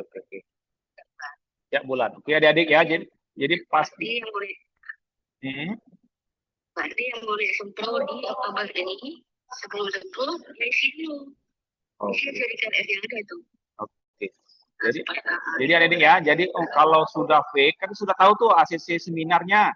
Nah, jadi tolong ditulis kembali di KRS-nya. Kalau misalkan November atau bulan ini atau pertengahan bulan ini, tolong diisi di tugas akhirnya itu judul, dalam bahasa Indonesia, nama bahasa Inggris, dan nama pembimbingnya. Kalau nggak bisa diinput rekomendasi dari dosennya. Oke, Masnya Kak ya? Assalamualaikum. Oke, ada lain sudah jelas ya. Berarti tugas akhir boleh 2 semester, kompre hanya sekali. Dan pengaktifan tugas akhir itu untuk sempro dimulai sebulan atau 2 minggu sebelum pelaksanaan sempro sembahasnya. Ya, di KRS-nya ada kata KKI ini. Kalau untuk kompre tadi gimana Pak? Kalau misalnya semester ini belum ambil, nggak bisa sidang semester ini? Ya pasti gitu. Karena kan nanti mau input nilainya kan selesai sidang tuh sama komprenya diinput. Nah kalau nggak ada tercatat di KRS-nya berarti nggak bisa. Berarti nggak bisa sidang. Menunggu semester selanjutnya ketika isi KRS. Selanjutnya. Ya, itu kata Kak Yus. Oke, terima kasih. Ada lagi? Silakan. Pak, yang terakhir nih Pak, dari Fani Cantika mengenai ujian TOEFL, bagaimana ya Pak? Apakah juga berpengaruh dalam mengurus seminar proposal dan ketentuan TOEFL? Apakah ada perubahan? Oke, kalau TOEFL ini setahu saya waktu mau syarat sidang ya. Nah, selama ini panduan tertulis tidak ada. Yang dulu kan NAIAP itu otomatis dia nggak perlu ada TOEFL lagi karena skripsinya menggunakan bahasa Inggris. Tapi itu tidak ada dokumen resminya. Panduan terbaru nggak tertulis. Yang ada TOEFL itu nilai sekian. Tidak ada, kalau sudah seminar internasional, tidak ada kalau skripsi dalam bahasa Inggris. Ini saya ingatkan dari awal ya. Jadi gimana solusinya Pak? Terserah. Kalau mau siap risiko, berarti nggak perlu nyiapkan TOEFL. Jadi kalau misalnya diminta, pasti bahasa yudisium. Nah, saran saya, kan juga TOEFL ini kan berguna untuk mencari kerja atau studi lanjut. Ya mendingan siapkannya dari sekarang. Jadi syukur-syukur kalau nggak minta TOEFL cukup dengan bahasa Inggris, skripsi bahasa Inggris, alhamdulillah. Tapi kalau enggak kan tidak menunda posisi yudisiumnya. Jadi pastikan, kalau saran saya pribadi, saya ikut tes TOEFL nih, 477 kan, saya ikut. Tapi kalau misalnya nggak diminta cukup dengan untuk anak IAP nih ya, untuk anak IAP cukup dengan skripsi dalam bahasa Inggris atau pernah presentasi internasional di forum conference, selesailah dia, selamat dia. Tapi kalau tiba-tiba waktu disiakannya minta bukti TOEFL bahasa Inggrisnya, nah tapi kan harus nunda lagi tuh, harus nunggu keluar nilai TOEFL-nya. Jadi untuk anak-anak yang IAP, saran saya tetap dia ikut TOEFL, antisipasi kalau itu diminta waktu kita input berkas yudisium. Tapi anak yang reguler, berarti harus siapkan dari sekarang. Jadi adik-adik sekarang kan ini anak-anak yang 2023 terutama, 22, 21, ikut TOEFL dari sekarang lah. Seringnya orang ini begitu mau sidang baru ikut TOEFL, kan memperlama proses menunggu untuk sidangnya lagi. Belum lagi SKPI, sesuatu yang bisa kita tinggalkan dokumen itu kejar aja, nah, SKPI ini mau kejar, berarti lengkapi terus SKPI-nya. Jadi begitu ACC sidang dari dosen, semua berkas sudah clear. Jangan tunggu ACC sidang dulu dari dosen, baru lengkapi SKPI, lengkapi bahasa Inggris dan seterusnya, itu kan butuh waktu yang lama. Jadi sambil-sambilan bimbingan, lengkapi tuh cicil-cicil. Apa sih syarat yudisium? Apa sih syarat sidang? Jadi begitu dapat pengesahan dari dosen pembimbing 1 untuk sidang, sudah selesai kita. Tinggal kumpulkan berkasnya, tinggal tunggu jadwal. Jangan menunggu. Itu pesan saya. Skornya 477 nggak salah ya. Masih 477 dari ini pengajar TOEFL Pak Didi juga nih. Betul Pak, 477 sekarang Pak. Kemarin tuh kan ke 450 ya, tapi sekarang udah naik ke 477 ya. Tapi syaratnya memang untuk sidang Pak ya, untuk yang apa, ya Iya. sebelum khas nggak masuk.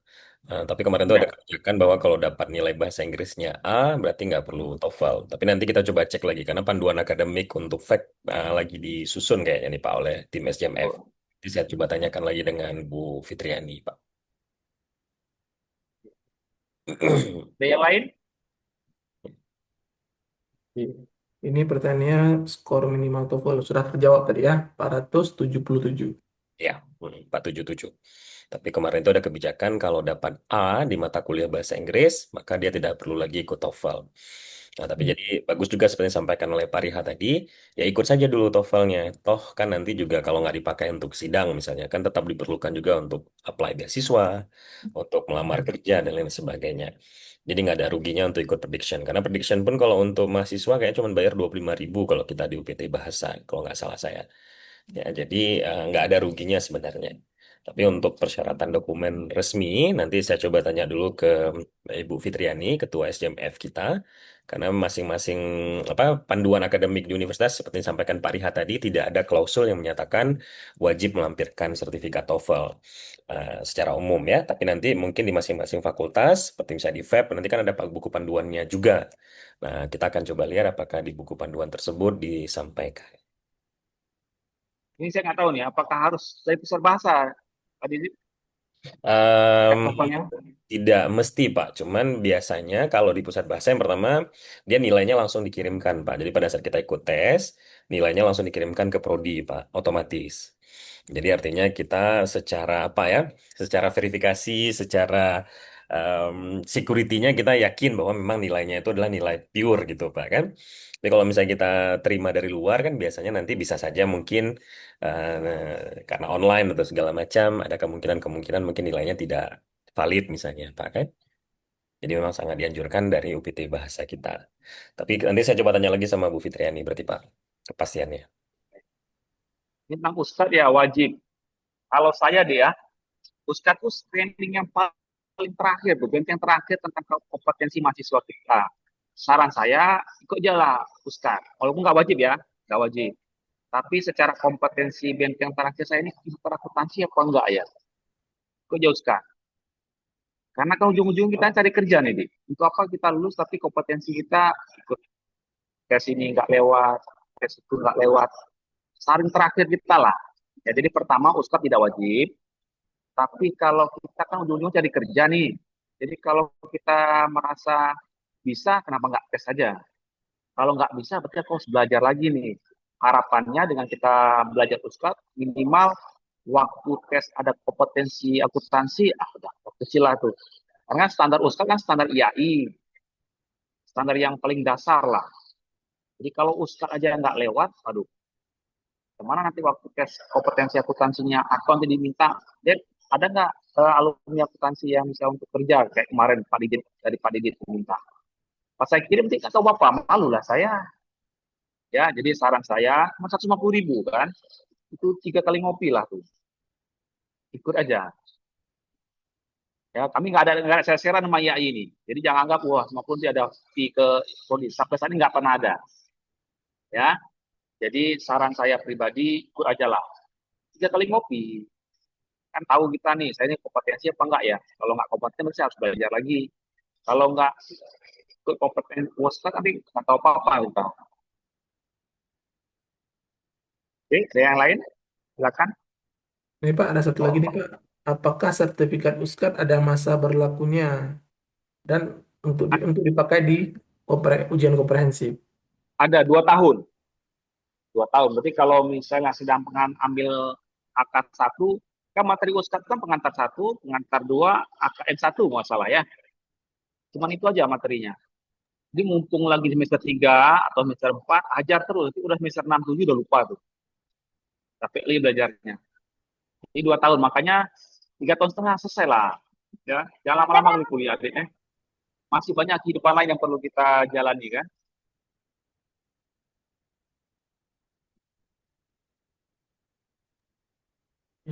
Sepertinya Jadi sudah sertifikat USKAD itulah kita pakai untuk kompre ya.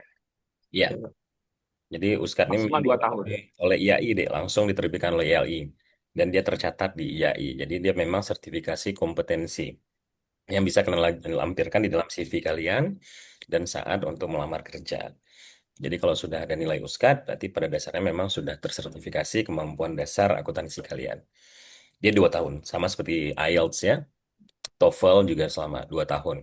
Karena memang kompetensi itu dihitungannya maksimal 2 tahun. Setelah 2 tahun memang harus diuji kembali.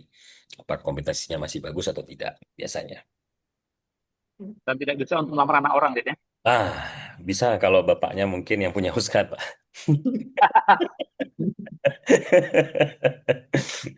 Oke, Ya, ada ada lagi? Sudah habis nih sepertinya. Ya, bisa. Oke. Alhamdulillah. Alhamdulillah ya, kita tutup saja. Ya. Ya, ada lagi ya? Ya, berhubung pertanyaannya juga sudah habis, semua kita dijawab oleh pemateri-pemateri.